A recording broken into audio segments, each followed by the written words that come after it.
The steps that have been decided are the following. The prohibition of the African National Congress, the Pan-Africanist Congress, the South African Communist Party and a number of subsidiary organizations is being rescinded.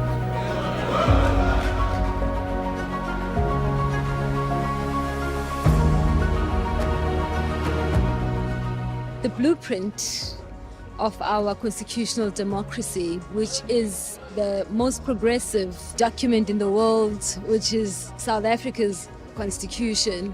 We've got to build on an incredibly strong constitution, but it does mean that we have to create opportunities to discuss and renew from time to time. It's important that civil society organizations like the FW de Klerk Foundation help with the debate about economic policies. That's why we have civil society organizations in this country. 1990 was a watershed year for South Africa. It laid a foundation for our newly founded constitutional democracy. The work of the FW de Klerk Foundation revolves around ensuring that the constitutional rights are protected, are promoted, are entrenched. My own role at the foundation is to play an advocacy role, to bring communities together. So we go and visit them, we're on the ground with communities, and through the media to inform communities nationwide about the importance of the Constitution and our Bill of Rights. Our Constitutional Rights Program is committed to defending the values that lie at the heart of South Africa's democracy. We do this through legal advocacy, public education, and engaging with the state. One of the most urgent threats to these rights is the National Health Insurance Act. Now, while its goal of universal health coverage is commendable, it centralizes power, weakens the private sector, and imposes a rigid, state-controlled model that may collapse under its own weight. The Foundation has not only raised constitutional concerns, we have also made an impact by proposing constructive alternatives and ensuring that the minister does not act outside of his legal powers.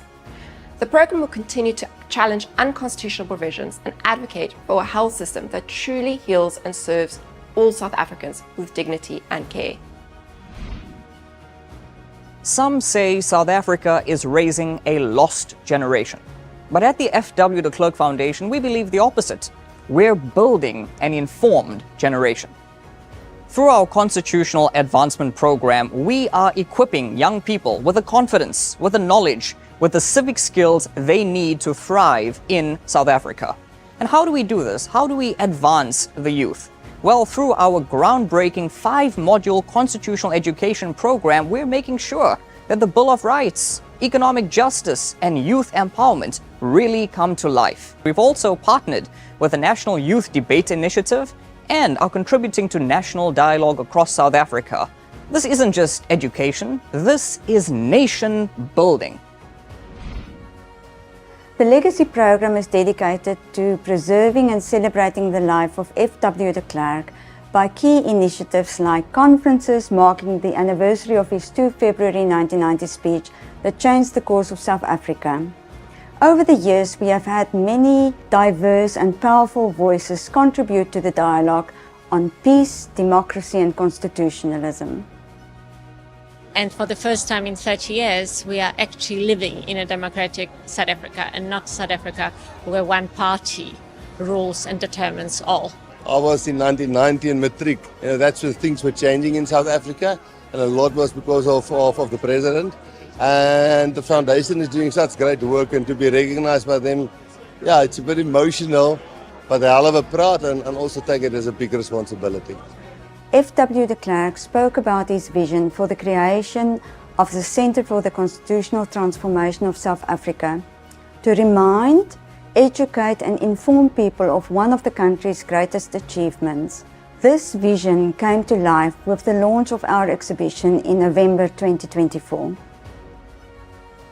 Now, I would like to make sure that my 2 foundations, to get them to grow and to intensify their activities, which can ensure that South Africa does not lose its way because we have lost our way somewhat, can be brought back to the right track. If you believe in a future where rights and freedoms are protected and reforms are rooted in the Constitution, We invite you to stand with us. Join us. Support the work. Please stand with us to ensure that our constitution becomes a reality for all South Africans. Visit fwdeklerk.org to learn more and to donate.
I am Christo van der Rede, been absent for a couple of weeks due to a nasty injury. I broke my foot while I did some whale watching and had to spend almost 6 weeks lying down for the foot to heal. But I got an invitation on Saturday to line up for the Stormers, so I'm ready for action. But the one lesson that I've learned: when you walk around, don't watch whales or don't look at whales. You might run the risk of breaking your foot. So welcome to you all. It's indeed an honor and pleasure to have you all present here today. I see some of our leadership members are here. Elita, welcome. Also Christina, welcome to you. Dave, welcome to you as well. And then also our staff members seated here in front. You meet a lot of them. And then also our colleague, Ms. Ludwig de Klerk, welcome to you as well, and your husband. Are there any other people that I have missed? But colleagues, welcome. So it's indeed a very special day today. We have Ms. de Klerk, who will also talk to you about the legacy of President de Klerk, because it is his special day today. I think he would be 90, am I right, years of age today. So it's then my honor to call on Elita, our chairperson, to come and share a few words. Elita, over to you. Yeah. As you can see, loved birthdays. Can I put this on you? Yeah. Let's.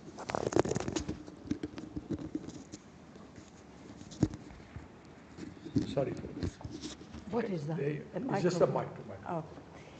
FW loved birthdays. And in our household, we had a custom. Every person who had a birthday, we had a birthday cake. And we used to gather all around and sing from Xhosa in happy birthday to English to Greek happy birthday. So I don't think he would have been a very happy 90-year-old man now. So in a way, I think he's better off where he is. And I'm not saying it with a hard heart, with a very soft heart, because the fact that I can be here and talk about him, it's like he is here. He didn't reach the milestone in age, but he did reach it in legacy. And it's extraordinary how his legacy is getting accepted more in South Africa. And of course, overseas, it's always been a different matter. FW, you know, he was a person deeply in a believed in purpose. He was in giving, in reaching out to people. He was an extremely modest person, and he believed that he must leave things in a better shape than when he found them. So it's wonderful that we can celebrate his presence by continuing his work, Daniela. Thank you very much.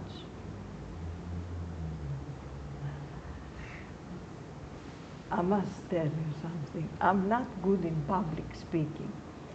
And Mark there started teaching me some years ago how to do it. I hope I'm doing better now.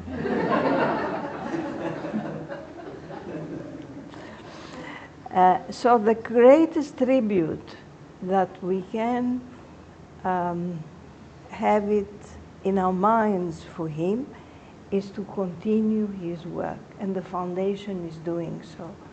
So I'm eager for the rest of the function. Thank you.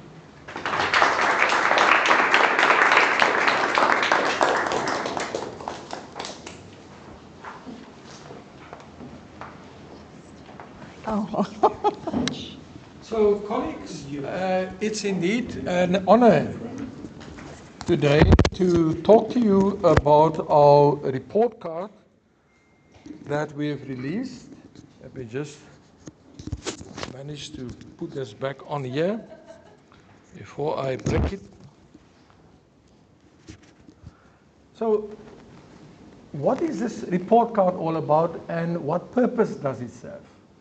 Now, very interestingly, we've last year issued also a number of reports. And one of the big reports that we've issued was a report on how the cabinet performs. And it was quite significant because it did not only cover the cabinet ministers, but also the deputy ministers. And the interesting thing is, Mail and Guardian at the same time, or in that period, also released their report card. And of great significance was the sort of correlation between the two reports. And that was picked up by the deputy chairperson of the NDP, National Development Plan Commission, or something like that. And he wrote an article, and he emphasized the importance of the work that is being done by institutions such as the F.W. de Klerk Foundation. Because it's not vindictive in any way, it's not mudslinging or trying to undermine the government of the day, but it speaks to the heart and soul of our democracy. And all that our democracy requires of anyone who serves as a public servant is to adhere to the following: transparency, making sure that whatever they do is transparent, is in the interest of the greater good. Secondly, it talks about accountability. In other words, you get paid by the taxpayer. You should be held accountable. And thirdly, it talks about responsiveness. Most amazing word, responsiveness. In other words, if there's a public outcry, how do you as a public servant respond to that issue that are raised? And what we've seen of late is a clear attempt to undermine those three very important constitutional principles. If you just watch what is happening on TV with the Badanga Commission, you sit there with absolute horror when you listen to how people try to duck and dive those three key important constitutional principles, which speaks to accountability, responsiveness, as well as transparency. Please come and have a seat, sir. Yes, sorry.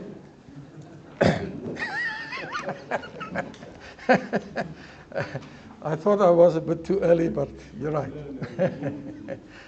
But, if we do not have institutions like the F.W. de Klerk Foundation, like many others, there's OUTA and a whole lot of other organizations that are doing the kind of work that we do.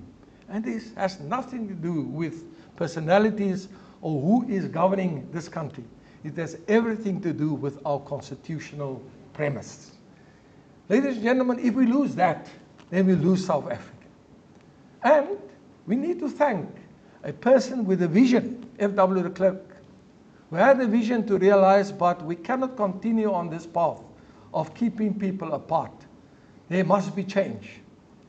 And through the engagement with President Nelson Mandela and many others, we have seen the democracy, the birth of our democracy, the birth of our new constitution, and it continues to serve a very specific purpose, a purpose of keeping our nation together, keeping our nation on the right path.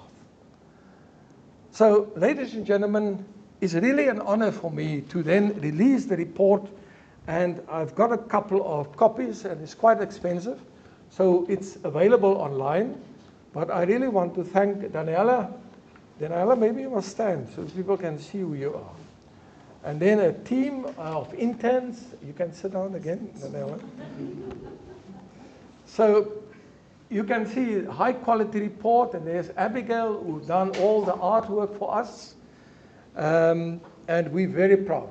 And so I hope that this report will serve to remind our lawmakers, remind our public servants, and remind us as public that we've got a very, very special country.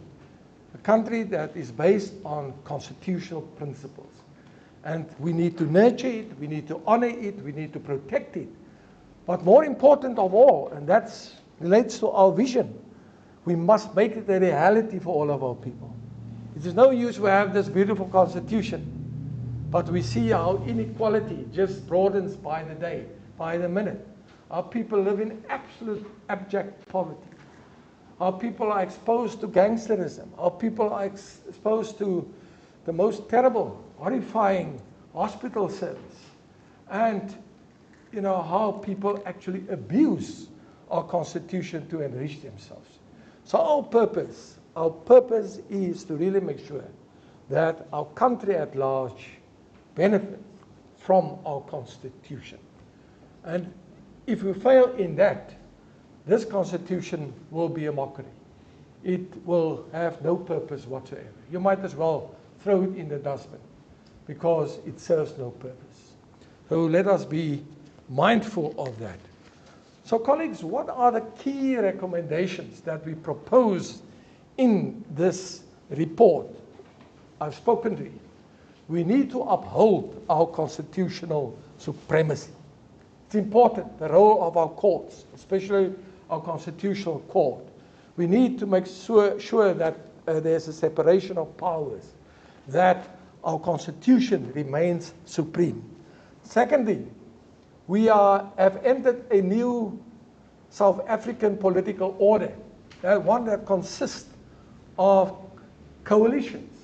How do we make sure that coalitions do not serve party political purposes, but it serves the people of that town, that district, that province, and the people of South Africa at large? How do we ensure political stability, accountability? I've spoken about that. And then, accountable service delivery. That will be our key focus for this year. We will drive that very hard. We have already started with our conference earlier this year, where we had the Minister of Local Government, we had the Auditor General, and they highlighted the issues that we face. So it's not that the challenges that we face are secrets. No, people are aware of it. And how do we drive the point home that there need to be a change in course? Otherwise, our local governments will continue to fail in their constitutional mandate to service our communities and to deliver the services that our people have a right to. Then, in terms of safety and security, I don't want to talk about what's happening in gang-infested areas. As a foundation, we've spoken out about it. Yes, and we welcome interventions from the state. But those interventions should not be just for the sake of political expediency. It should be for the long term. Yes, the army is important to make sure that there is stability so the police can do their work. But if you don't address the socio-economic ills confronted by communities, if you don't address the broader economic situation of the country, if you don't address the historical legacies that have led to the rise of gangsterism, then the army won't serve any purpose. And as a foundation, we will certainly start to focus on the solutions to address those issues. Then practical policing.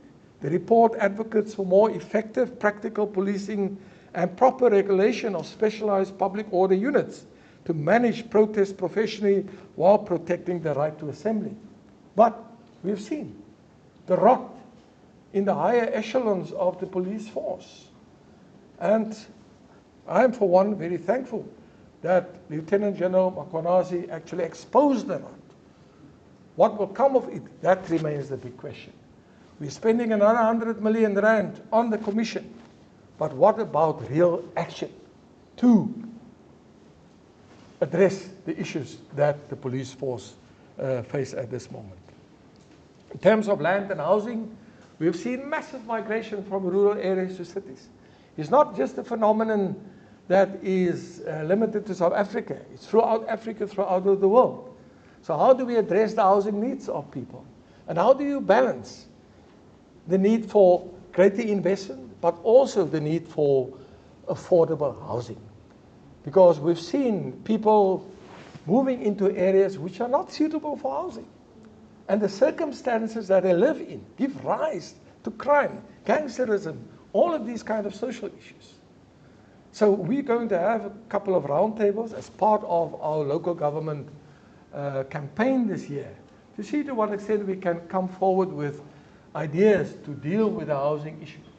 I've got 2 young children, recently married, but they tell me that we cannot afford housing anymore.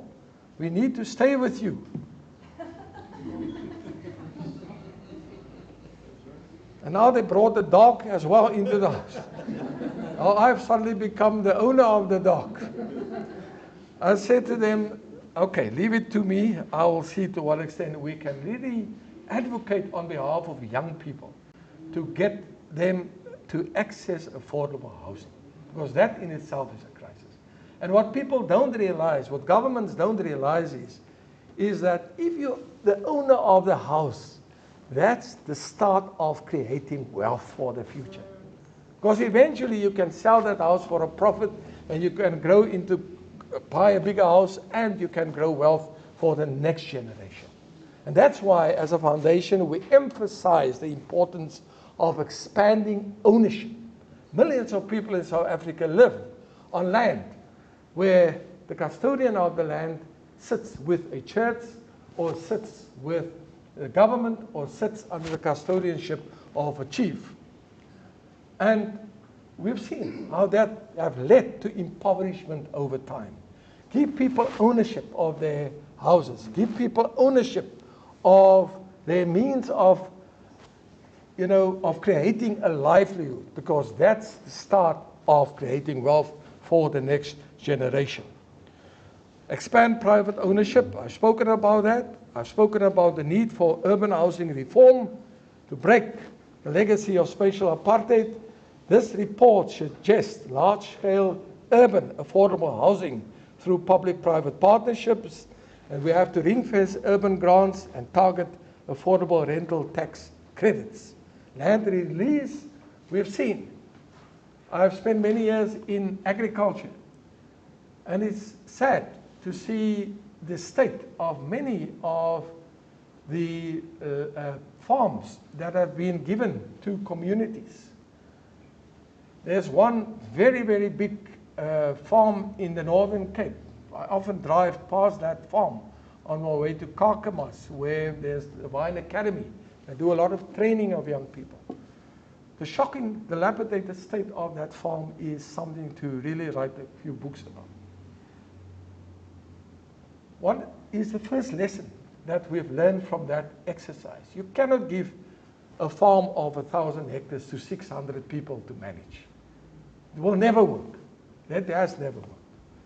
Government has spent 100 million on that farm to plant the most beautiful vines, to ensure that they produce raisins, which is a sought after product all over the world. Our farmers are exporting raisins and some of the best products, commodities, to the rest of the world. It's sought after. But that farm, at this point in time, is in a complete state of collapse because of infighting, because of lack of clear roles, and also the model that they've imposed does not work. So we propose, as a foundation, an aggregator model. And there's some of those models in the Northern Cape that works well, where people have their piece of land, where there's 1 hectare, 2 hectares. They have ownership of that land. They know if they don't work that land, there won't be any income. But then you aggregate the production of the specific commodity that they produce, and that is then being sold to the market. And in the case of an area close to Uppington, where they have pieces of land that were given to people and that people own, where they have the title deeds over that land, it works well. Because now people realize, this is my land, I need to take ownership of it. If I don't use it, I'm going to lose it. But we've gone in a direction with land reform that in many instances is a complete failure. Because we do it not to achieve an economic outcome. We have done it to achieve a political outcome. And those two things do not speak to each other. So before I start looking like a politician, which I'm not, let me talk to you about socio-economic policy and the issues that we've raised there. So what we are saying, we recommend and we urge government to move forward towards social policies grounded in evidence to address failing water, sanitation, and healthcare systems. Now, not all of us are as privileged as some politicians to take a shower in a hotel when the water is off. So it's so important that we continue to put pressure on local government to adhere to the Constitution. Basic rights like right to water, access to food, access to health education and education. Those are rights that we can never compromise in any way. Our job is in a foundation, and we will continue to do so, to put pressure on government to make sure that our people deserve those rights or get those rights because they deserve those rights. And then the last issue that I want to address is youth unemployment. Ladies and gentlemen, our report really addresses in detail, very, very important recommendations to solve and help solve youth unemployment. The figures tell us that youth unemployment at this point in time sits at almost 70%. And we see it. The area where I stay is shocking to see how many people on a daily basis sit there at the corner begging for a job. And it's absolutely crazy to allow this kind of situation to develop. But what is the problem, ladies and gentlemen? One of the key reasons for joblessness in this country is the fact that government allowed deindustrialization. We've got a community that has access to higher education. Thousands of young people get NSFAS bursaries and loans to go and study. But we don't have sectors that can absorb those young people. The divide between the primary sector, like mining and agriculture, and the tertiary sector, where high finance, investment, those things are happening, it's too big. There's nothing in between. Because our factories that can absorb many young people are non-existent, or they've closed shop. We've seen in PE, big factories like Goodyear. We've seen big factories in Gauteng, all of them closing down. And that's your industrial sector has the ability to absorb young people. So yes, we've listed a lot of recommendations, and hopefully we will get government to listen to it and respond to it. I will on Saturday speak again at another function where the Human Rights Commission is also present, and I will certainly hand over a report to them, to government, etc. But ladies and gentlemen, my appeal to you is, this foundation relies on the funding, public funding. We do not get government funding. We really rely on public funding. And so, if you have a rich uncle or aunt, please talk to them. Maybe they can help. On that note, welcome to you once more.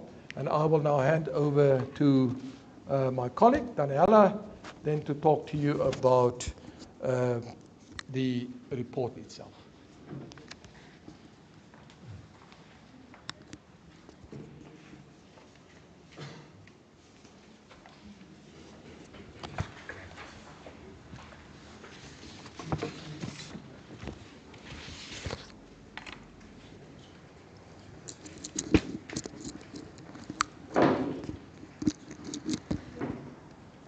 I think it's on. Mark, are you happy? Okay, so basically the people watching online can't hear us if we don't wear this. So that's why this is being passed around. Good afternoon, everyone. As Christo said, I am Daniela Ellebeck. I am an attorney, and I work for the foundation as its manager for its constitutional rights program. So this Human Rights Report Card is that program's biggest annual project. And thank you very much for taking time out of what is no doubt a very busy week and your very hectic schedules to be here. So let's kickstart this. As Christo said, every year this report card assesses the degree to which our Constitution's rights and freedoms in the Bill of Rights are practically enjoyed. So it's all wonderful that we have this Bill of Rights and this beautiful Constitution, but like Christo said, if nothing's being done to make those a reality, we might as well just chuck it in the bin. Now, when the foundation assesses the degree to which the rights are being practically enjoyed by South Africans in their daily lives, we also look at how the government is doing in meeting its obligations to respect, protect, promote, and fulfill all of the rights and freedoms in the Constitution. Now, human rights tell the story of South Africa. It tells our country's story because they are a decisive break from our apartheid past, and they show South Africa's areas of progress, her strain, as well as our and our leaders' choices. Now, this report enables South Africans and hopefully our leaders to gauge how well we as a country are doing in making our Constitution a lived reality for every South African. And those of you who are familiar with the Foundation's work, you will also know that our motto is making the Constitution a reality. Now, this report card is part of the Foundation's overall efforts to encourage citizens to engage discussions about these important issues. Like Christo said, the issues of accountability, transparency, responsiveness. We're all seeing that in the local government breakdown. And to actually engage consistently with each other on these issues, it should feature prominently in our media.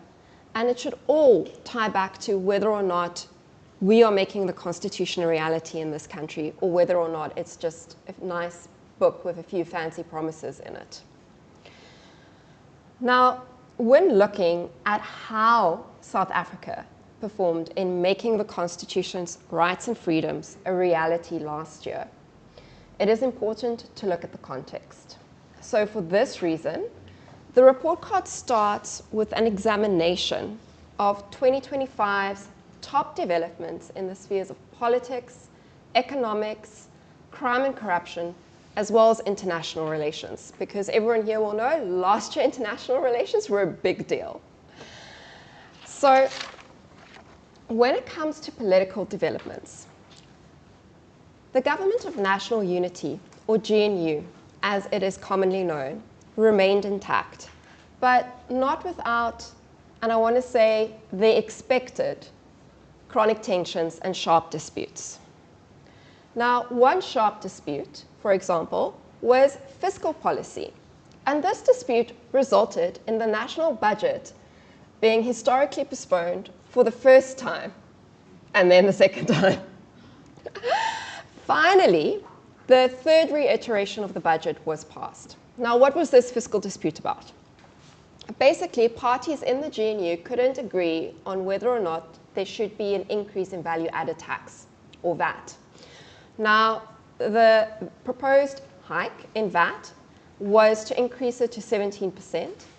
However, to eventually pass the budget, this was foregone, and the National Treasury warned that as a result of this loss of income that government would have gotten from the increase in value-added tax, they would have to cut approximately 75 billion rand in spending in departments like health and education. So key departments, not nice to haves. Now, while the GNU held nationally, our local governments, because you will all know that we've got 3 spheres of governments, we've got national, we've got provincial, and we have local, which is our municipalities. So national, the GNU held. But our local governments, especially our metropolitan cities, or metros, were a different story. So apart from Tshwane, where the most recent coalition appears to be holding steady, with the city's first fully funded budget in years being passed and a 1.9 billion rand surplus being achieved. Many local government coalitions continue to experience instability. Now, this instability, caused by fragile coalition political arrangements and intra-politics, often occurs at the expense of basic service delivery. Now, it must also be pointed out that last year, 2025, was the year where municipalities' dismal failure in service delivery was repeatedly in the national news. Now, the Auditor General flagged persistent municipal failure, pointing out that service delivery and consequence management remain systemic weaknesses. So what we're saying is that there are people in municipalities who are not following the law when it comes to procurement, for example. There are people who are not following the law when it comes to interfering with decisions that are made. And we see people who are not doing their jobs. And essentially, none of them are being held to account, despite the law imposing, for example, criminal sentences on certain behavior. Now, to address this stability, and I want to say this instability rather, and I want to say this political instability directly impacts on our human rights. Because when there's no water in my tap, there's no water. My access to water, which is a fundamental human right in our Constitution, is directly infringed. So to address this instability, the Foundation recommended, and I have to say this was not a popular recommendation amongst political parties, but I did not expect it to be a popular recommendation amongst political parties because they do politics, is to stabilize political coalitions through public, binding, and enforceable coalition agreements.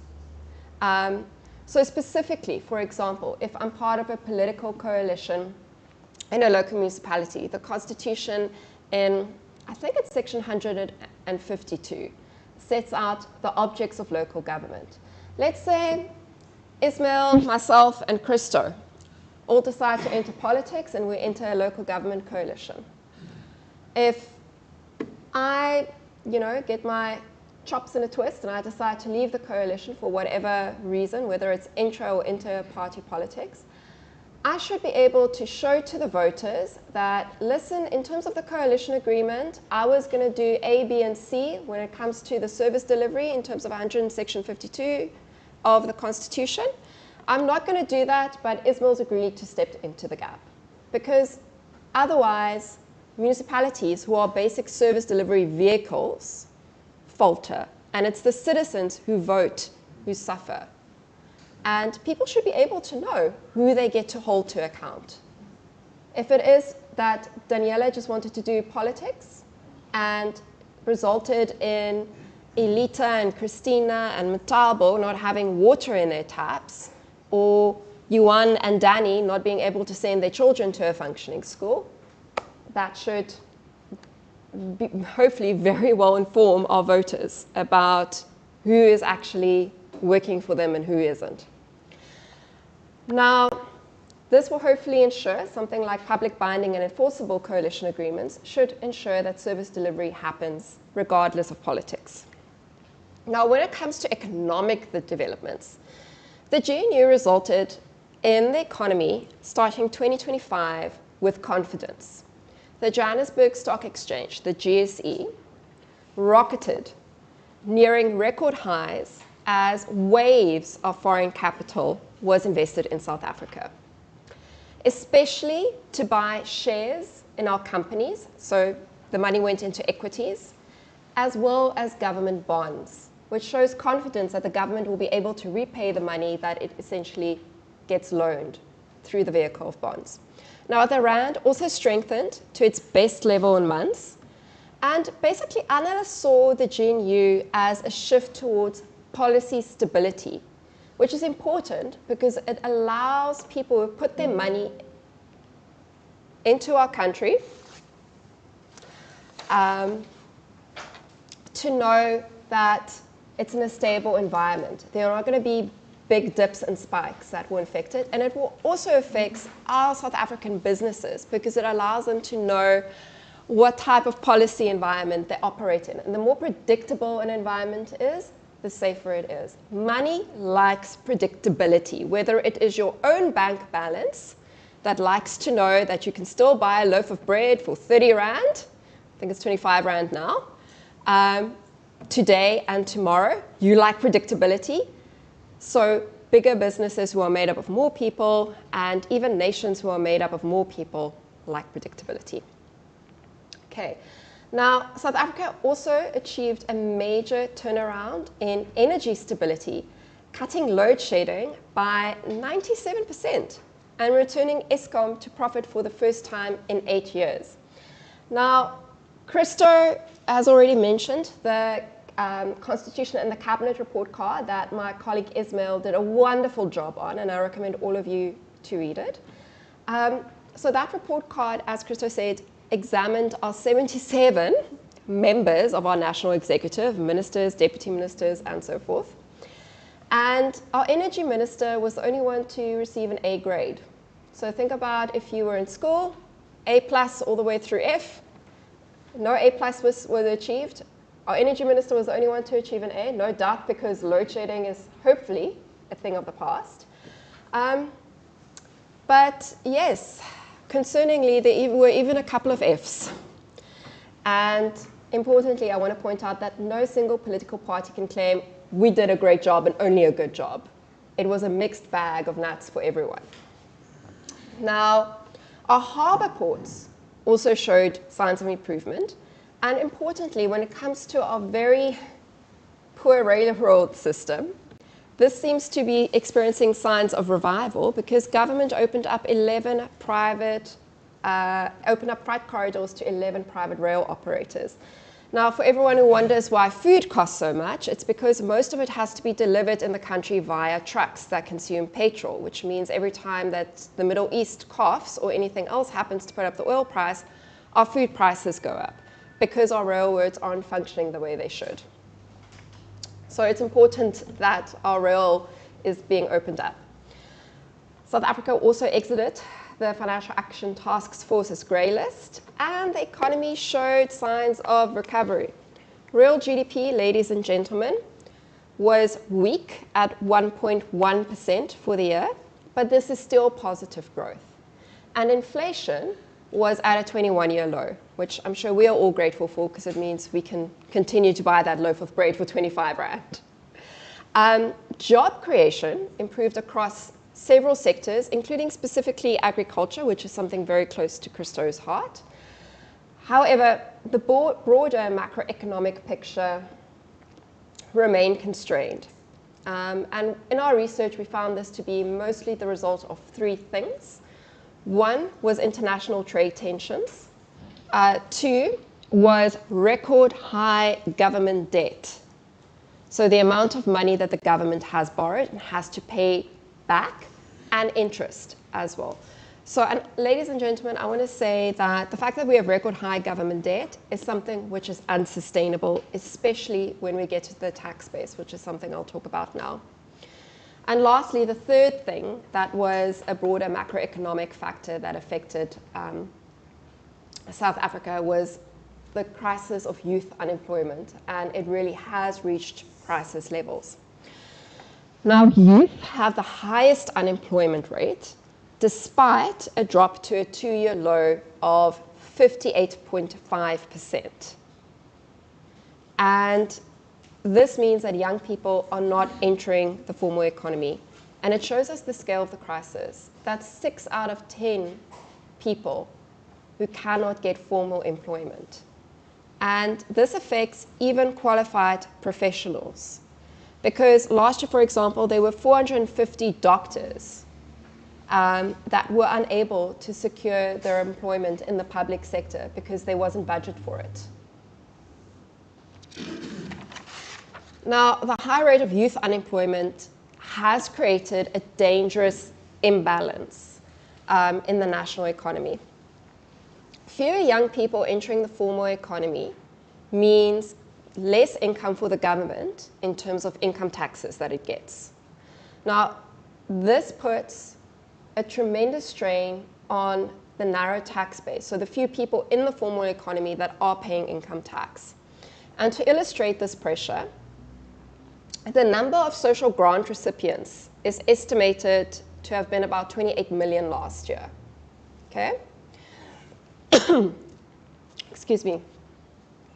Now, this far exceeds the number of taxpayers who pay income tax, which is estimated at about 7.8 million.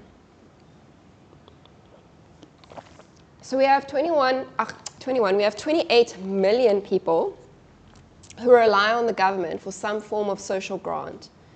And this money is coming from a small tax base of only 7.8 million. Now, to cover the gap between the shrinking money, the shrinking revenue it gets in from the tax base, because the tax base is also getting smaller because people are retiring, people aren't getting into the economy, the government has to borrow money. Okay? So, to cover the gap between the shrinking revenue and the rising social spending, the government borrows roughly 22 cents for every rand it gets in revenue. So that's almost a quarter. Now, I want to put this in context. I think that was my power cable. Tando, I do apologize, ladies and gentlemen. If we can get my power cable for the laptop to continue the presentation, it's upstairs. Thank you. Now, this is greater than the budget for health, police, and basic education, the amount of money that the government has to borrow. Now, without faster youth job creation, we're going to have a smaller and smaller pool of taxpayers carrying a heavier workload, or carrying a heavier load. So to address high employment and the shrinking tax base, government's obviously concerned about it, the government continued to implement the employment tax incentive, which reduces employers' tax liability so that businesses are encouraged to hire young workers. And it also continued structural reforms through Operation Vulindlela to remove constraints in electricity, logistics, and water to support economic growth, because as the economy grows, more jobs are created and more young people can enter the formal economy. Now, the foundation has made numerous proposals to address youth unemployment, such as expanding technical and vocational and educational training and linking it to paid apprenticeships and internships so that the youth get work experience. Merging fragmented youth employment programs into one vehicle with a clear performance targets. Rolling out rental subsidies or low deposit loan guarantees to help young workers move to where the jobs are. And aligning education to economic demands. Now, these are not all the recommendations the foundation made. You will find them in the report card. Thank you, Tando. Here we go. Ladies and gentlemen, I do apologize. Now, of course, any overview of 2025 as economic developments would be remiss if we didn't mention the United States of America's tariffs. Now, in addition to normal import charges, the United States imposed tariffs on more than 180 countries. And this affected South Africa because America is our second biggest trading partner, which means that these tariffs hit us really hard because many of our businesses export their goods to America. Now, America imposed 50% tariff on steel and aluminium and a 30% tariff on all South African goods. And I want to submit that these measures slowed South Africans' economic growth and our job creation because it's harder for us to export our goods now. It's more expensive. When it comes to crime, the lived reality for many people continued to be one of high insecurity and persistent violence. Now, I want to say that what was positive of last year was that murders decreased by almost 10%. However, the absolute levels remained extremely high. We still had about 65 murders on average per day in South Africa, which is far too high. Now, this threat is compounded by a high volume of illegal firearms, which I believe Action SA estimated being about 2 million. And we also see that attempted murder and assaults with intent to do grievous bodily harm, so assault GBH, jumped by approximately a third each. So attempted murders increased by 33.5% and assault GBH increased by 35%. So one could argue that what we are seeing is less successful murders. Kidnappings continue to be a growing concern, and they increased to over 18,500 kidnappings last year. And gender-based violence and femicide, as everyone here would know, was declared a national disaster, requiring the national executive to lead a coordinated and multi-sectoral response. Now, mass shooting and gang-related extortion remain severe, and Christo has already said that the foundation recommended that the gang violence in Cape Town, for example, be targeted by declaring it a national disaster, the way we've done with gender-based violence. Now, conversely, a sustained crackdown on the construction mafia was cited as a major success, resulting in hundreds of arrests and a significant reduction in site disruptions. Now, corruption. Internationally, the perception of corruption in South Africa has not really changed. We still continue to be ranked 81 out of 182 countries. And with regards to state capture, some progress has been made. We see this in fits and starts. So almost half of the state capture action items were completed or substantially completed.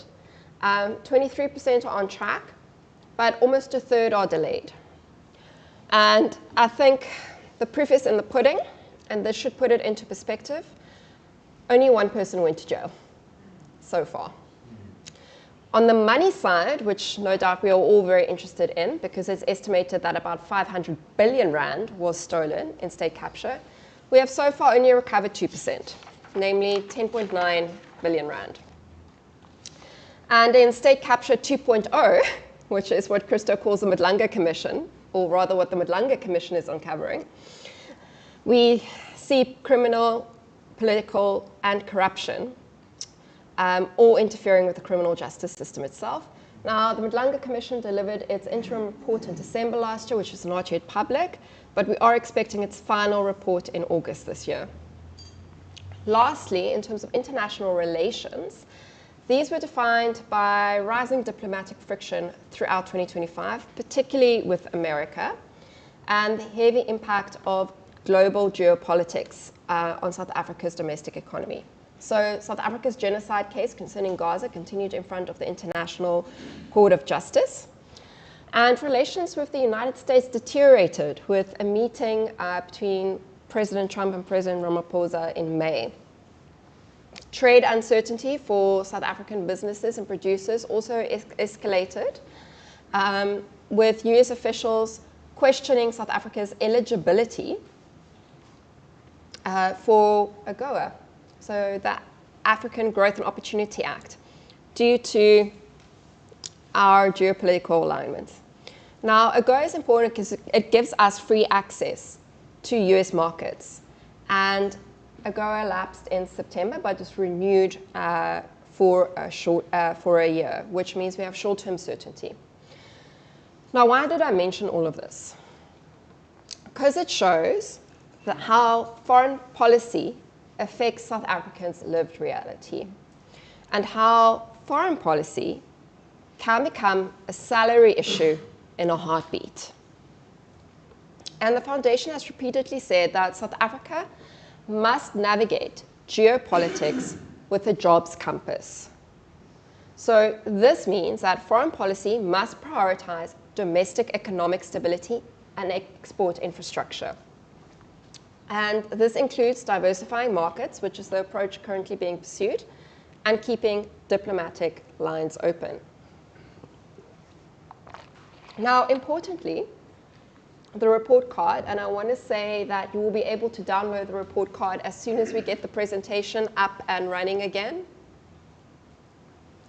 And the report card also identifies the top 10 rights that are the most under threat.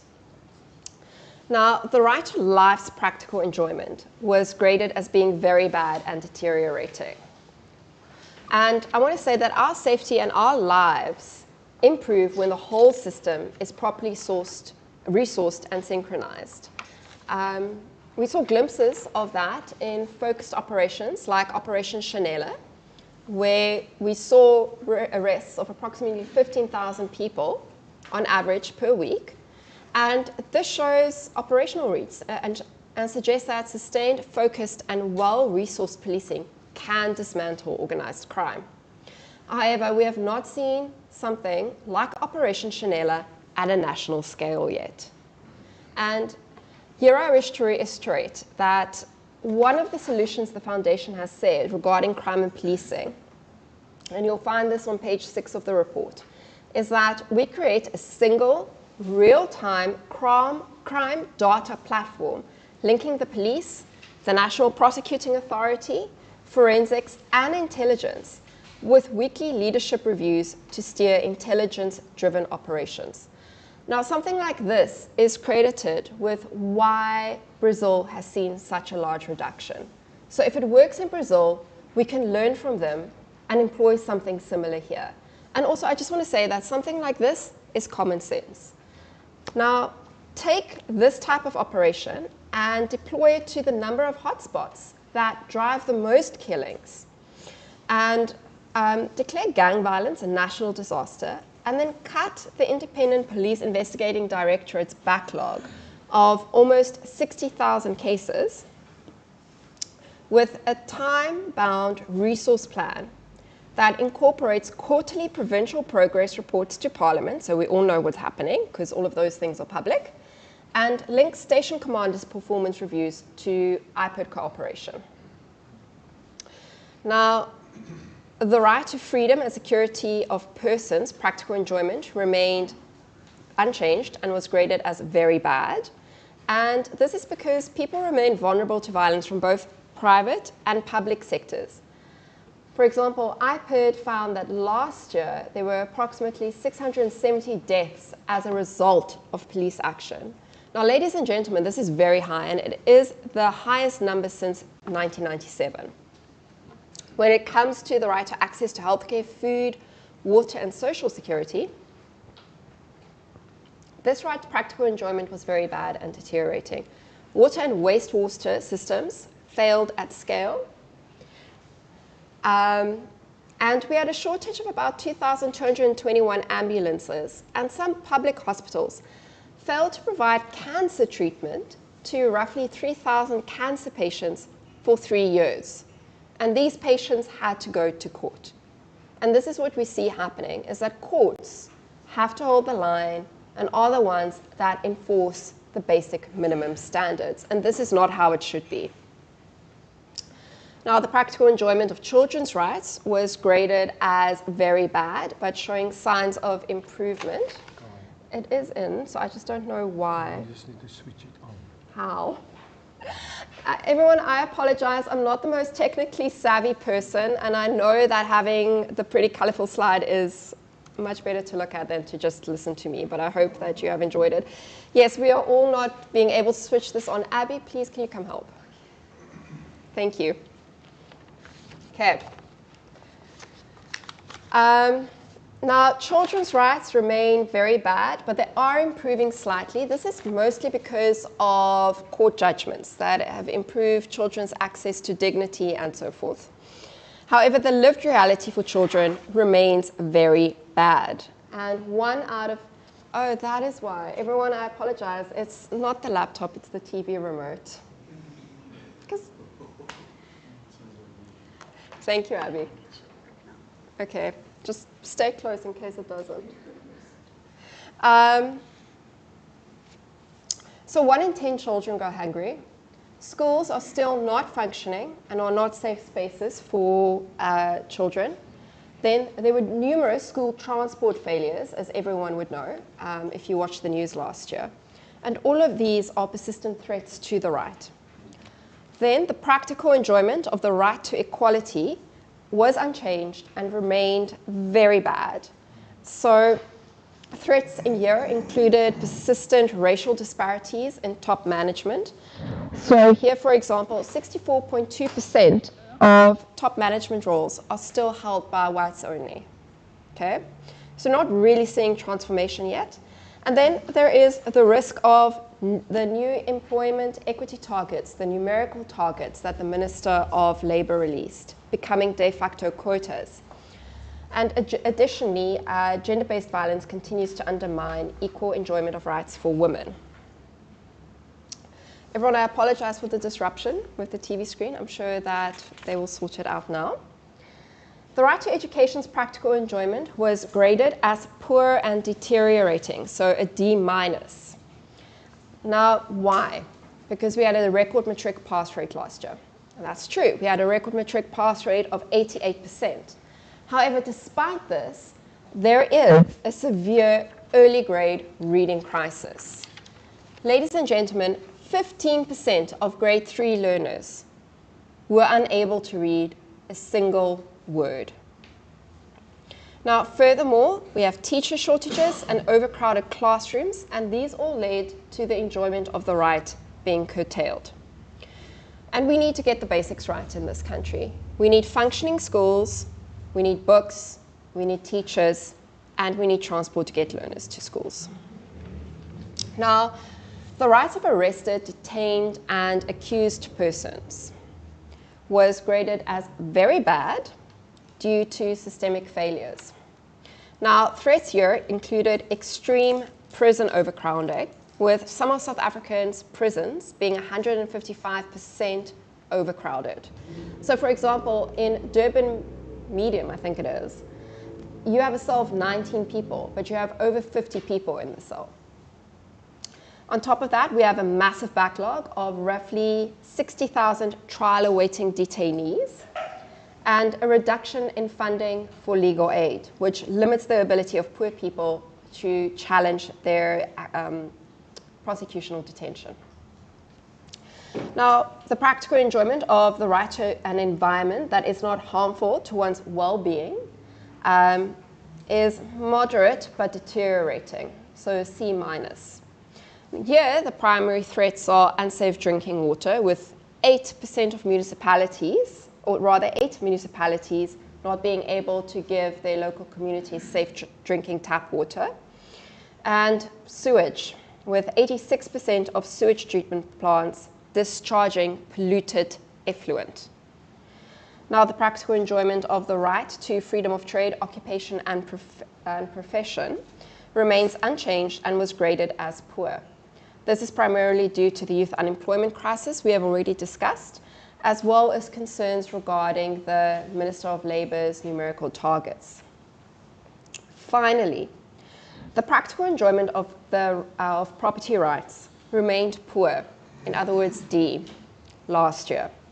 The threats here are primarily driven by legal and policy uncertainty about the Expropriation Act's no compensation. And the foundation here has kept the line, and we will keep the line, saying that no compensation destabilizes investment and creates risks for households. Ladies and gentlemen, human rights matter because they are the daily test of our democracy. They remind us that freedom is not a speech. Leadership means doing the unglamorous work that protects lives, safety, and dignity. Hold to the Constitution when it is popular and when it is unpopular. This is how rights become practically enjoyed in the lives of ordinary South Africans. Thank you.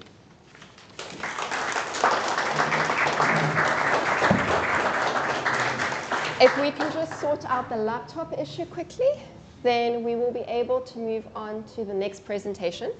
So I was very blessed to have two wonderful, amazing interns, Lusanda and Mpone, who assisted me. Wonderful, thank you.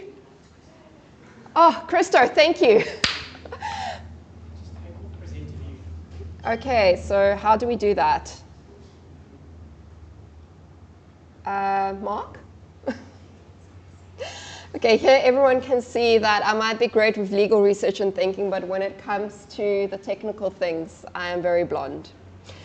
So Lusanda and Mpone are both not based in Cape Town, but they have done amazing work. And for those of you who have been following the Human Rights Report Card for the last few years, will see that this year's report card is the most thoroughly, in-depthly researched report card that we've ever produced.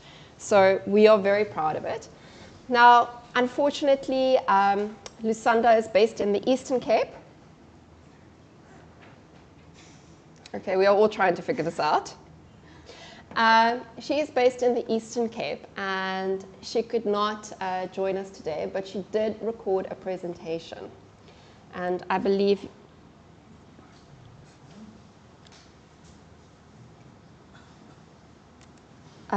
you'll enjoy it very much. Otherwise, can we just do this? Does this move to her? No, it doesn't do anything.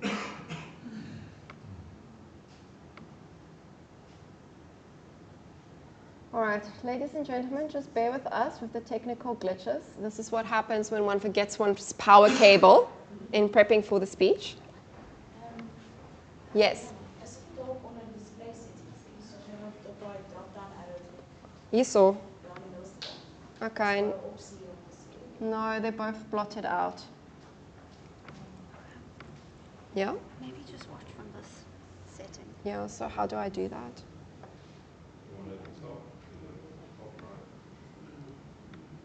Director. Ah, wonderful, here we go. Speakers, honored guests, ladies. Program Director, distinguished speakers, honored guests, ladies and gentlemen, good day to all of you. Please allow me to begin with a brief apology. Unfortunately, I am unable to join you in person today. For that reason, this presentation has been recorded in advance. My name is Lusanda Mankunzu. I am an intern under the Constitutional Rights Program. I hold an LLM in Intellectual Property Law from UCT. It is a privilege to contribute to the discussion of the Human Rights Report Card of the F.W. de Klerk Foundation. Today, I will focus on several constitutional rights that play a central role in how democracy functions in practice. These are the right of access to information, the right of just administrative action, the right of access to courts, and the rights of arrested, detained, and accused persons. These rights may appear technical at first glance, but in reality, they determine something very simple: whether justice works for ordinary people. So, throughout this presentation, I want us to think about the human experience behind these rights. What happens when someone actually moves through the system? Where do the system's strengths appear? And where does its weaknesses become visible? Let us begin with the right of access to information. The right of access to information is protected by Section 32 of the Constitution. It guarantees that everyone has the right to access information held by the state. It also guarantees access to information held by private bodies where that information is necessary to exercise or protect a right. This right is given effect through the Promotion of Access to Information Act, commonly known as PAIA. But why is this right so important in South Africa? To answer that question, we must briefly look at our history. During apartheid, the state controlled information very tightly. Government decisions were hidden from public. Citizens had almost no way of scrutinizing those in power. Transparency simply did not exist as a principle of governance. The constitutional right to access information was designed to break with that past. It was meant to create an open and accountable democratic society. But how well is this right working today? Our courts continue to protect it. One constitutional court case found that copyright laws prevented people who are blind or visually impaired from accessing books in accessible formats such as Braille or audio. The court ruled that this restriction limited meaningful access to information for persons with visual disabilities. The key message was clear. Access to information must be meaningful and accessible to all members of society. Another case considered whether matric results could be published using exam numbers. The court concluded that publishing the results was lawful because the numbers did not identify specific individuals. The broader lesson was important. Transparency and privacy must be balanced, but privacy remains essential in a democracy. Another case dealt with public participation in the appointment of members to a constitutional body. The court made a powerful observation. Without access to information about candidates, members of the public cannot meaningfully participate in the appointment process. In other words, participation requires information. Institutionally, there were also developments. The information regulator introduced a new electronic reporting portal to improve compliance with PAIA, but challenges remain. Complaints to the regulator increased during the past year.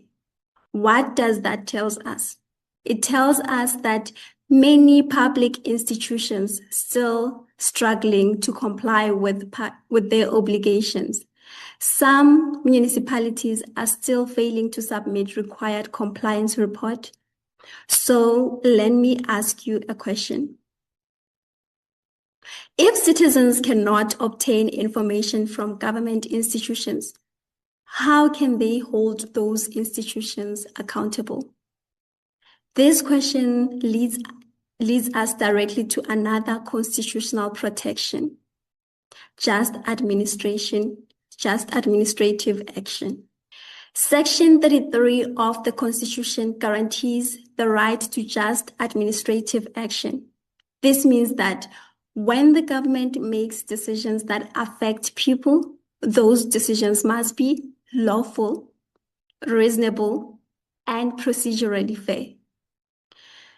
This right is implemented through the Promotion of Administrative Justice Act, commonly known as PAJA. Again, the historical context matters. Under apartheid, administrative power was often exercised arbitrarily. Officials could make decisions that affected people's lives without meaningful oversight. The constitutional framework changed that. Today, administrative decisions must comply with legal standards. Recent court judgments demonstrate how this principle works. On one case involved a dispute concerning a municipal decision to terminate the appointment of an acting director. The court held that the council's resolution amounted to administrative action, meaning that it was reviewable under PAJA. However, the application was dismissed because it was not brought within 180-day time limit required under PAJA. The key message was clear. Administrative decisions made by public authorities must comply with legal procedures, and challenges to those decisions must also follow proper legal timeframes. We also saw policy debates raising administrative law questions. For example, concerns were raised about whether regulations under the National Health Insurance Act could lawfully be issued before key institutional structures were established. These debates highlight a fundamental principle. Even when pursuing major policy reform, government must act within the limits of the law. But let us consider another question. What happens when government decisions are unlawful or unfair? Where do citizens go to challenge those decisions? They go to court. And that brings us to a broader justice system. Before we discuss courts directly, however, we must first understand the context in which the justice system operates. South Africa continues to face very serious levels of crime. The most direct threat to right to life is murder. Although the most recent crime stats shows a decline in reported murders compared with the previous year, the overall level of violence remains extremely high. Even with improvements, South Africa still experiences thousands of murders every day. This places our country among those with the highest homicide rates in the world. Violence also takes other forms. Gang violence, organized crimes, and taxi industry conflicts continue to affect communities. Mass shootings have occurred in several parts of the country. These incidents often overwhelm local policing capacity. They also create deep insecurity within communities. So let me ask you this. What happens when someone becomes involved in this system, either as a suspect or as an accused person? To illustrate this, let me introduce a fictional character. Let us call him Lona. Lona grows up in a community where crime is common, opportunities are limited. One day, Lona becomes involved in a criminal incident. The police respond. He is arrested. At this moment, Section 35 of the Constitution becomes relevant. This section protects the right of the arrested, detained, and accused persons. Lorna must be informed of the reasons for his arrest.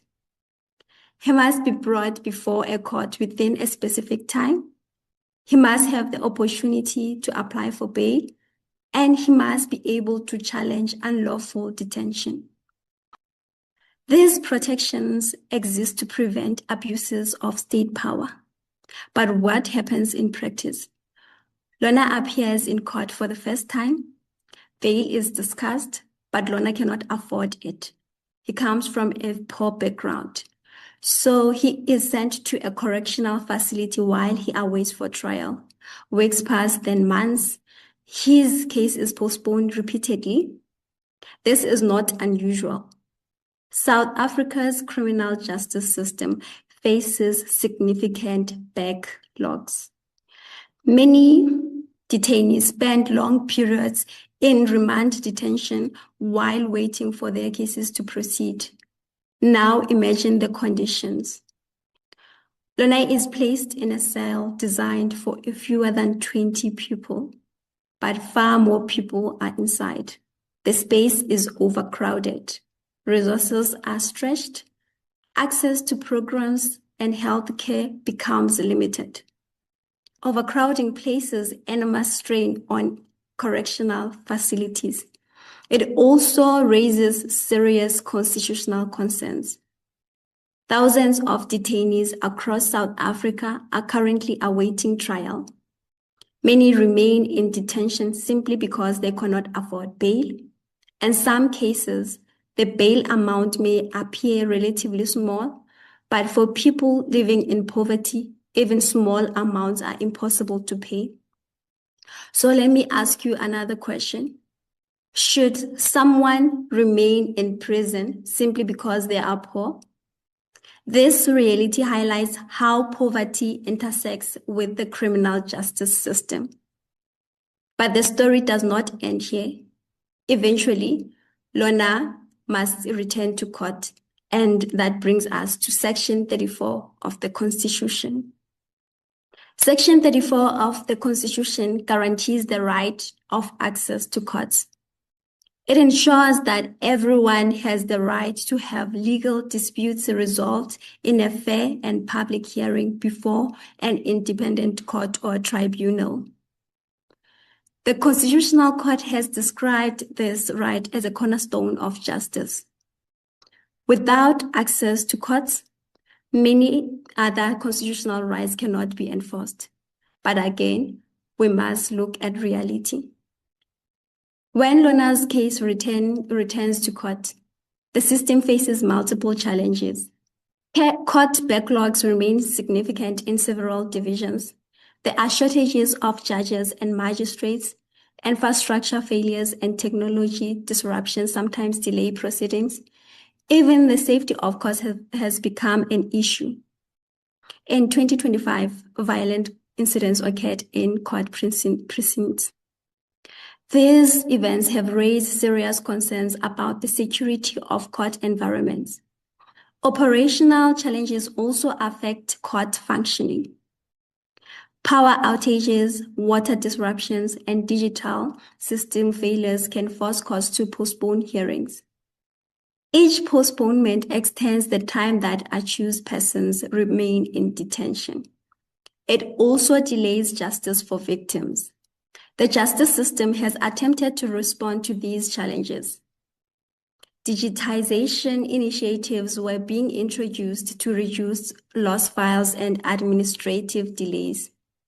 Small claims courts have expanded their monetary jurisdiction to make civil justice more accessible.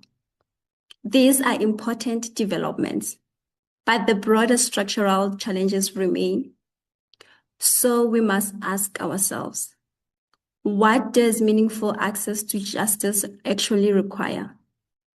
It requires functioning institutions, it requires adequate resources, and it requires a justice system that operates efficiently and fairly. As we reflect these constitutional rights, several themes emerge. Access to information promotes transparency. Administrative justice ensures lawful governance. The rights of detained persons protect human dignity, and access to courts ensures that disputes can be resolved fairly. These rights are interconnected, and when one part of the system weakens, the others are also affected. So I leave you with one final question. How do we ensure that constitutional rights move from paper to reality? The answer lies in strong institutions, accountability, sustained public commitment to the rule of law. The Human Rights Report Card reminds us that progress is possible, but it also reminds us that constitutional rights require constant protection. They must be defended not only in courtrooms, but in public institutions, and civil society, and in everyday governance. Program Director, distinguished guests, thank you for your time and attention. I hope this presentation contributes to an important and ongoing discussion about the future of the constitutional rights in South Africa. Thank you.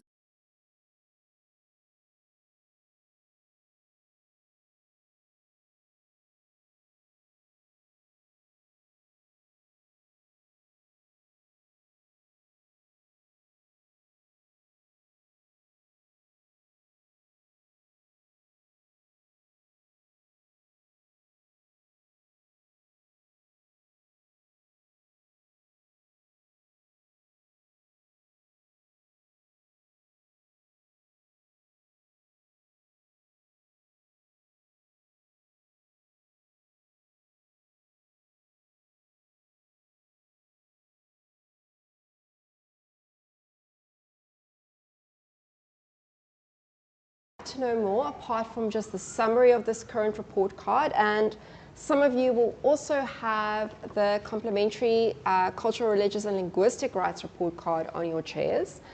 You will be able to download it from the QR code at the end of the presentation. If you need assistance with a QR code, find me, find Ismail, find Ntabo, we'll be able to help.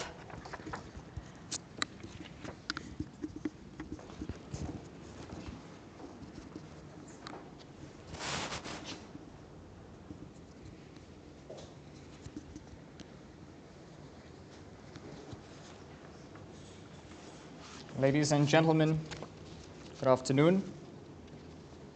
Good afternoon, ladies and gentlemen. My name is Ismail Jusub. I'm the manager of the Constitutional Advancement Program at the FW de Klerk Foundation. The Constitutional Advancement Program, CAP, focuses on advocating for and promoting the Constitution to the largest portion of the population in South Africa, the youth. But at the outset, I'd be remiss not to congratulate and salute Daniela and her interns, Mpone and Lusanda, for the brilliant work they've done on this year's Human Rights Report Card. Let me say that this is probably the most comprehensive Human Rights Report Card that the Foundation has published. I'm very proud that the Foundation has taken this step to outline the health of human rights in South Africa. But as Christo stated earlier, the purpose of the report card is simple but important. Every year we ask one simple question. Are the rights in the Constitution of South Africa truly being enjoyed by the people of South Africa in their everyday lives? Or are we left with nothing but promises on paper? So today I've been asked to focus solely on the state of children's rights and the right to education. But instead of discussing rights in the abstract, ladies and gentlemen, I thought it would be nice to put ourselves in the shoes of one child in South Africa and follow her journey. Ladies and gentlemen, bear with me as we walk through the shoes of a girl child named Norma. Norma is born in rural Limpopo, and like every child in South Africa, the Constitution promises Norma the right to a name. to citizenship and also some form of care. It promises her the right to food, to shelter, to be protected from abuse and degradation, as well as the right to a basic education. But what do these rights actually look like in practice? How would these rights be a lived reality for Norma? Norma's story begins with something many of us take for granted: a birth certificate. For thousands of children in South Africa, obtaining a birth certificate is not always simple or straightforward. Some parents live far away from the Department of Home Affairs, others can't afford transport, and in some cases, parents themselves don't have identity documents. So without a birth certificate, ladies and gentlemen, a child's life becomes much more complicated. Accessing healthcare becomes difficult. Enrolling in schools becomes difficult. Applying for social grants becomes almost impossible. So something as simple as a document determines whether Norma is fully recognized by the state. And this is the sad reality, not just for Norma, but for hundreds of thousands of children affected by the backlog of late birth registration applications. So before we even speak about education, the first crucial question that we must ask is Norma properly recognized as a citizen in South Africa? Because without any citizenship documents, many other rights become difficult to access. Ladies and gentlemen, let us now look at the environment in which our case study Norma grows up. As was mentioned earlier, Norma's family is also part of the 28 million people in South Africa who rely on social grants. Yes, these grants play a crucial role in supporting South African families. For many families, they are the only stable source of income. However, the child support grant of Norma's family is far below the poverty line. In fact, it even falls short of meeting the average monthly cost of a nutritious diet for Norma by 43%. And so what does this mean? This means that for Norma's poor family, the grant is not enough to afford her clothes and adequate nutritious meals to support her growth. Her family must stretch their barely existent resources to cover the shortfall. And once Norma does begin school, more expenses then must be squeezed into that same small grant. There are school uniforms to buy, stationery to purchase, transport costs to consider. For a family that is already struggling to put food on the table, these additional costs, as you can imagine, create enormous pressure for millions of South African families. For Norma, this means that some days food will be barely enough, placing her at a higher risk of stunting her growth, which has already affected 29% of children in South Africa. And when children are hungry, learning becomes extremely difficult, because stunting does not only affect a child's physical growth, it also affects their brain development, their memory, their ability to concentrate. A child who goes to school on an empty stomach cannot focus in class. They cannot concentrate on reading or following lessons, and therefore they cannot fully participate in the learning process itself. So before Norma even enters into a formal classroom, you see, ladies and gentlemen, you see how poverty already influences her chances of success in South Africa. So let's look at Norma's early childhood development. The first years of a child's life are critical for learning and development, because this is the period when children begin to develop their language skills, their curiosity, their problem-solving abilities. In fact, I read that most of a child's learning in terms of their brain capacity already happens by the 3rd grade. So you see that during these early years, children learn how to communicate. They learn how to ask questions, how to interact and engage with the world around them. These early experiences shape how a prepared child will be eventually when they leave school. Children who are exposed to books and storytelling and stimulating learning environments are often better adapted to succeed. But not every child in South Africa has access to these opportunities. For Norma, her family simply can't afford early childhood education because the nearest early childhood development center is far from where she lives, and even if it were accessible, the fees would still be beyond her family's finances. So instead of attending a structured learning program, Norma spends her years at home. At Norma's house, there are no books. There are no educational toys. There are no learning materials. Her caregivers love and care for her deeply, no doubt, but they themselves are illiterate and cannot provide the kind of early educational support that many other children receive. They cannot read her bedtime stories. They cannot help her recognize letters or numbers. And this means that when Norma eventually does begin her schooling journey, she may already be far behind than many of her peers. Ladies and gentlemen, Norma's story is not unique. National data continues to show that many children arrive at school without the developmental foundations they need to succeed. So the inequality, the gap in education, as you can see, already often begins long before a child even walks into the classroom for the first time. Eventually, Norma turns 6 years old. She walks into a classroom now for the very first time, and like many other children in South Africa, she arrives excited and curious, her eyes beaming with what lies ahead of her. She carries the hopes of her family and the promise of what education might mean for her future. But very soon, Norma encounters one of the biggest challenges facing South Africa's educational system: learning how to read. Reading is one of the most important skills a child can develop in the early years of schooling. It is the foundation upon which all future learning is based.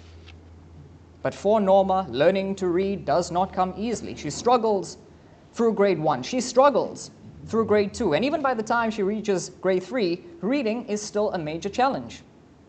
Like thousands of other learners across the country, she struggles to read even a single word in class. This is the reading crisis that national assessments, like the Pearls assessment, have revealed in South Africa's foundational phase. That assessment showed us that 81% of grade 4 learners cannot read for meaning in any language. Large numbers of grade 3 learners are also unable to read for meaning. But reading isn't just another school subject. Reading is the gateway to every other subject. If Norma cannot read confidently by the end of grade 3, then learning subjects like mathematics and science and history becomes much more difficult. Every lesson becomes much more difficult to understand. Every test becomes much more stressful. Without strong reading skills, education becomes a constant uphill battle. And this, ladies and gentlemen, is the reality that many South Africans face. So let's look more closely now at the type of school that Norma attends. Is the school premises safe? Is the infrastructure adequate? Are there teachers available to give each learner the attention they need? Are there sufficient school resources to support teaching and learning? For many schools across the country, especially in rural answers, the answer is an emphatic and unequivocal no.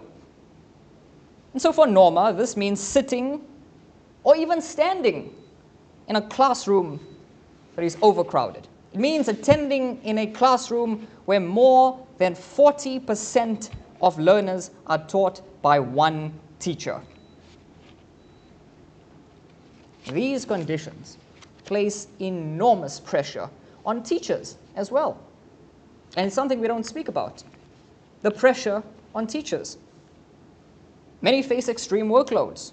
Many teachers in South Africa, underpaid as they are, face burnout and poor working conditions, and every year thousands of teachers leave the teaching profession. But when teachers leave, it's the learners that suffer. Isn't it the learners that suffer the most? Because classrooms become even larger, individual attention becomes almost impossible, the quality of teaching declines. This is a cycle then, a perpetuated cycle that becomes ever more difficult to break. On the other hand, we have infrastructural problems that create further challenges for Norma. The problems of pit toilets that pose serious health and safety risks for Norma and affect directly on the right to life in many instances.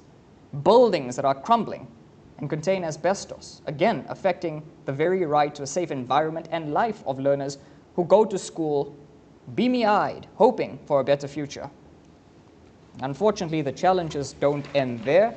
Norma's access to the school nutritional program is sometimes threatened then by corruption and mismanagement of funds.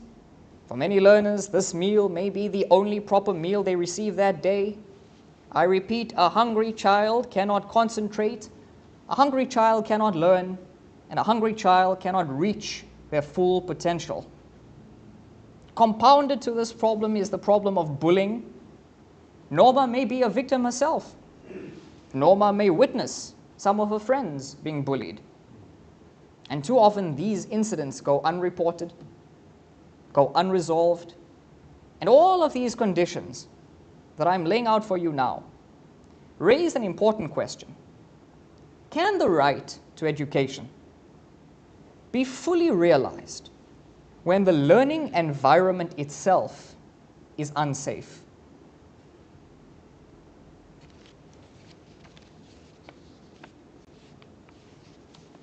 Ladies and gentlemen, Norma is not the only one. Reaching school for many learners is a challenge. Thousands of learners across the country still lack reliable scholar transport. Norma is only one of them. Every morning she walks several kilometers just to reach school. She wakes up before sunrise, then she begins to take a long walk along unsafe rural roads. Sometimes she walks alone, sometimes she walks through isolated areas with little protection. It's not just physically exhausting for Norma, it's also dangerous. Because reports in 2025 revealed a shocking increase in kidnappings, while millions of illegal firearms continue to circulate across the country. For a young learner like Norma, walking these roads means facing risks that no learner should ever face.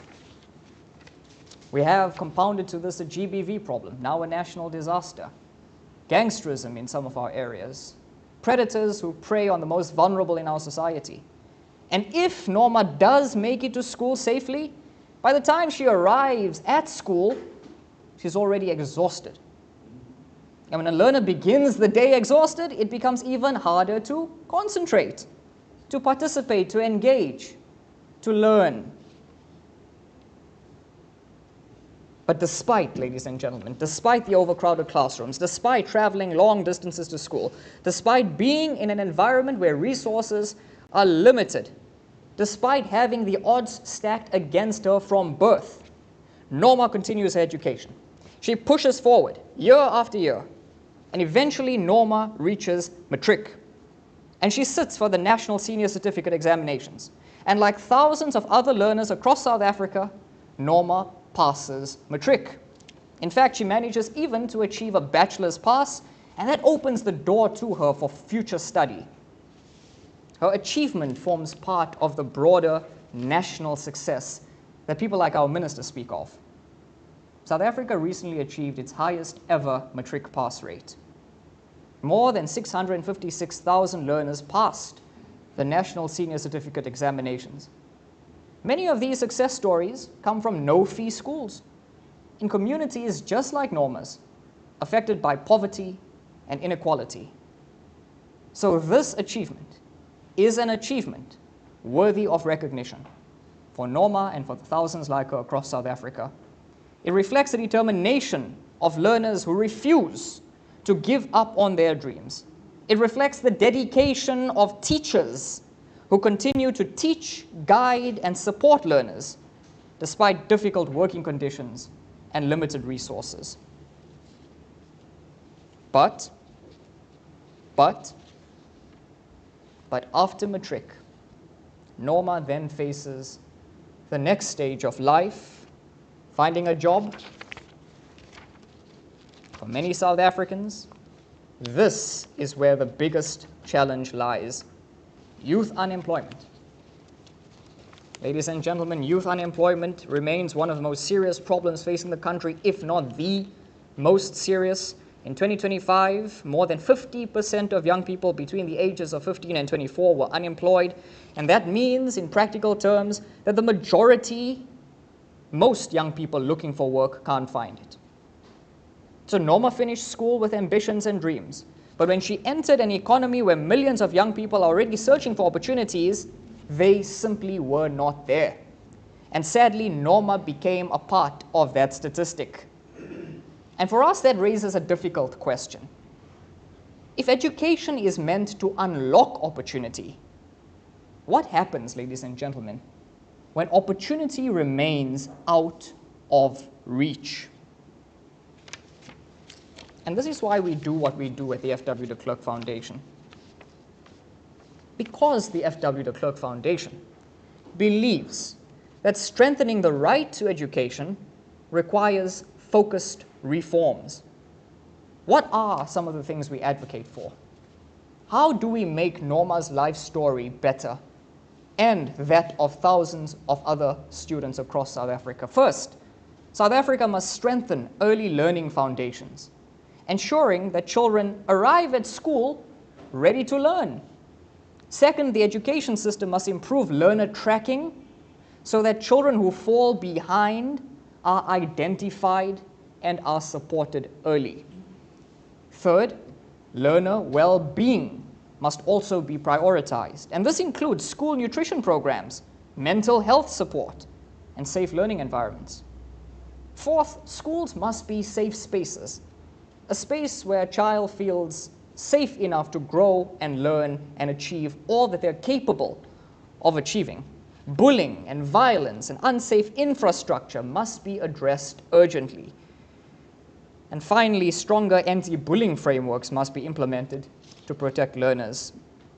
Ladies and gentlemen, these steps are absolutely essential if the promise of the Constitution is to become a lived reality for Norma and for the thousands like her. So in conclusion, Norma's story reminds us that the right to education does not begin only on the first day of school. Norma's story begins at birth. Norma's story depends on citizenship. Norma's story is shaped by poverty, by nutrition, by early childhood development. It is influenced by the safety of classrooms, by the availability of teachers. It is ultimately measured by the opportunities that are available to Norma when school is out. 2 years ago, the President of the Republic, Cyril Ramaphosa, provided us with the story of Tintswalo in his State of the Nation address. Now is the time we ask ourselves whether Norma and Tintswalo and hundreds of thousands like them have seen the rights in the Constitution as a reality in their everyday lives. Our task as a society is to ensure that this promise becomes that lived reality, not just for some children, but for every single child. Thank you.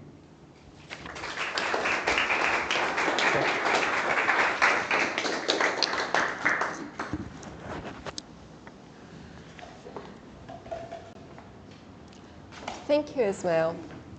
So everyone, I encourage you to take out your phones and scan the QR code to download the full report card. And for those of us who prefer analog, I would like to point out that the summary that you would all have received on your chair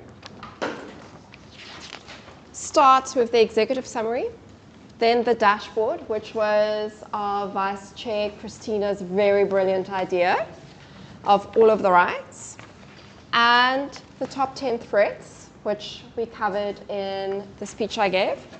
And lastly, but most importantly, the Foundation's key recommendations we made to government and decision makers and policy makers throughout the course of last year. And I would highly encourage you to take a look at especially these last 2 pages. Thank you very much. I will now hand over to our Executive Director, Christopher van der Rede. Thank you.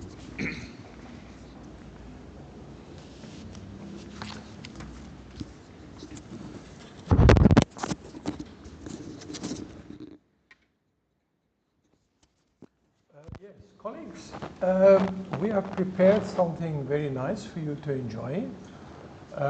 There are 2 rooms, one on the right-hand side and one you just have to go through the door to the room next door.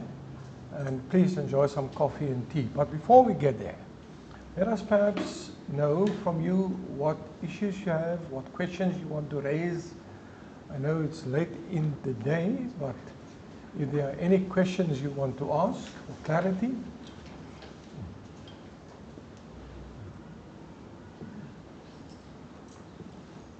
Any inputs from your side? There, Deirdre? Maybe ask him just because I came. Okay, thanks. I just came from a meeting now with 80 human resource managers in agriculture. That was this morning. And the one thing is the complexity of labor laws. And it is as if the system is struggling as it is, failing, but they add more complexity. And it was sort of also the whole thing of compliance, because I think compliance is not only laws, it's also food safety. There's lots of compliance. And Vusi Tembakwayu, I hope I've got his surname now right, I think I do. He had a meeting in Namibia yesterday, and on LinkedIn I just saw that he said, you know, sort of if you go hungry to bed at night, can you eat compliance? And I think it's really an issue that we must take up with government, is to deal with the way in which they treat broken systems. Is instead of dealing with the problems, they just add complexity. So yeah. I've spent many years in agriculture. Then the farmers came to me and say, listen, we can no longer sell our bananas, for example, profitably. I said, why not? They said, but bananas are dumped from our neighboring countries and from other parts of the world. One, much cheaper than we can produce in South Africa. Secondly, they are less compliant on their side. And then many of the produce that they dump here in South Africa are carrying all kinds of biosecurity diseases. And that's the dilemma that we then faced at various stages with various products. Because yes, South Africa is brilliant at coming up with the best plans, layers of complexity, layers of compliance, but it renders us less competitive. It renders us in a state of paralysis, because what must you do when you are confronted with all of these things? And it has a massive impact on our competitive advantage. So I think brilliant. I think that is something that we will really investigate. And we are not saying that we must become a lawless country. We already see now the taxi industry. And I'm not afraid to call that out, but I mean, the way they operate is absolutely at the level of craziness and lawlessness that put every passenger and other motorists in a state of danger. And that's our problem. This sort of, on the one hand, we apply law to the law-obedient citizens. On the other hand, we allow people just to get away with murder. So where's the consistency in all of this? Yeah, and if I can just maybe add to that, it's the whole thing of, you know, sort of we have all these state-of-the-art laws in the Constitution, and that's form. Yeah. But in terms of people and humanity, the matter part, we are just lacking. There's just, you know, we've got more fancy and fancy form, but people is really, I think, and sort of what you did this morning is brilliant, was to just state the case. So, yeah, absolutely. Thank you, Deirdre. Any inputs, gentlemen? Just introduce yourself. All right, my name is Lele Tushai. I'm the founder of CWL Podcast, which hopefully will become a network. I have a question on youth unemployment, right? You mentioned that one of the sectors that absorb labor is manufacturing, right? And we've seen that South Africa is deindustrializing.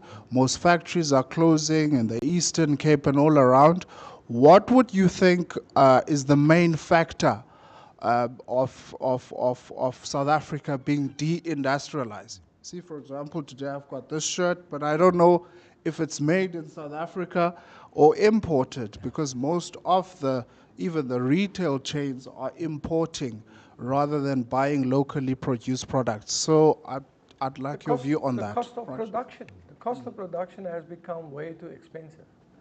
If you compare our cost of production with, for example, China, and then one of the big factors were the electricity problem that we faced. You can imagine, you're a factory that produces stuff, and every now and then you have to, there's no electricity. I know, coming from the agriculture sector, farmers and production houses and have spent billions on acquiring what they call generators to provide electricity.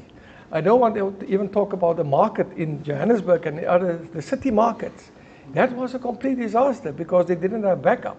So what happens when your banana enters the, what do you call it, the storage facilities? It ripens overnight because there's no electricity. And the next morning you must throw it away. So there's a combination of factors that lead to it. And as I said earlier, we're always after the fact. People must first die of toxic water, and then we react. People must first die because of crime, and then we want to send in the army. This morning the minister said, no, we must now restart our refineries. We've mothballed it. Why didn't we think ahead? You know, where's the scenario analysis? You know, I'm a lowly citizen, almost a pensioner. Why do I think ahead of these things when politicians that earn millions and then also make billions on the side, why don't they think about it? It's a range of factors, but I hopefully, you know, there will be a sort of tsunami of ideas coming from ordinary citizens to change the tide of South Africa. Because unfortunately, you know, yes, not all politicians, but the politics are no longer do it for us. It must come from citizens themselves. We must drive the change.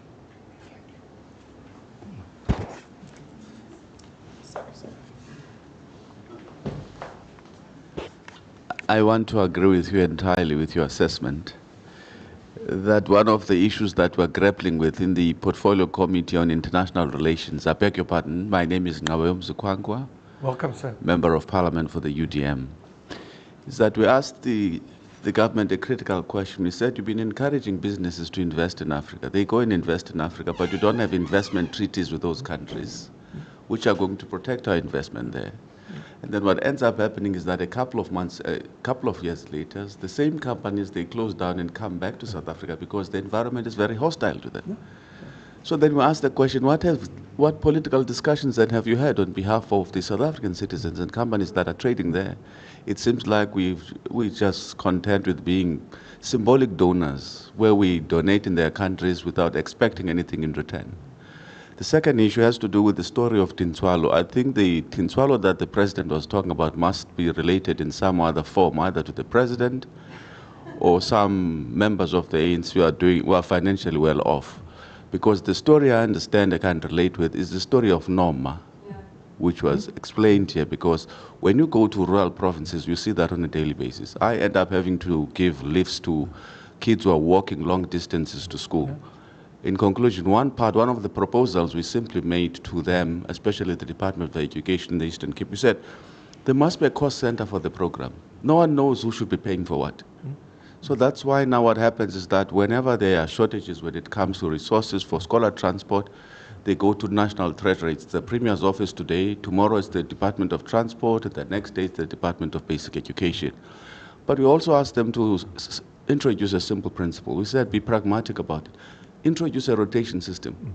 You can't have one child who has to walk to school for the entire year, the 20, 40 kilometers to and fro. With limited resources, rotate the kids so that at least others are able to benefit from the scholar transport system. They said it's going to be too complex to do that. I mean, what are they paid to do? Thank you very much for the UDM's presence here. So you're more than welcome, if your colleagues want to utilize this facility to have these kind of in-depth discussions, please do so.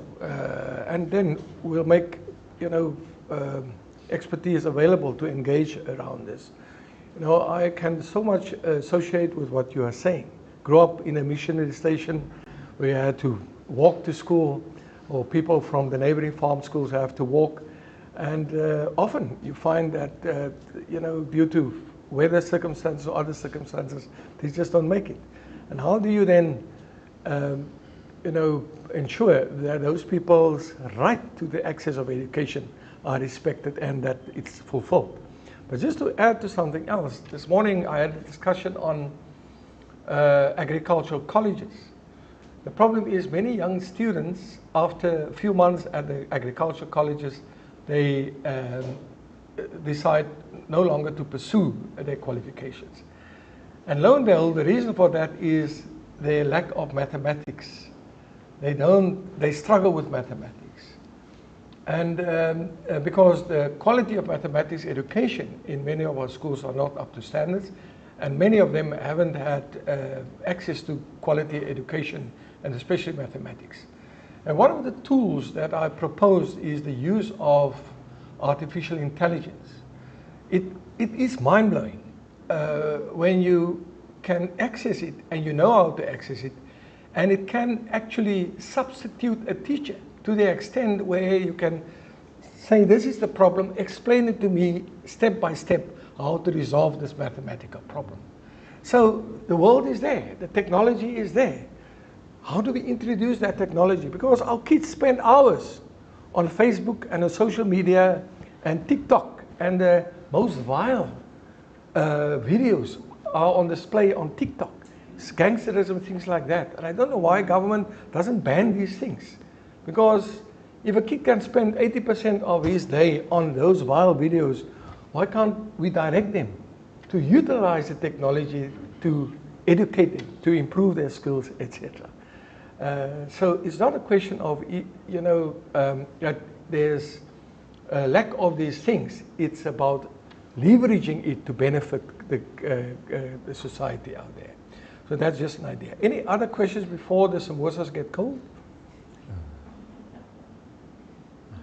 If not, colleagues, Christina, you would like to just say a word of thanks to the audience? Yeah. She's our deputy chair. Yes, I would like to thank you all very much.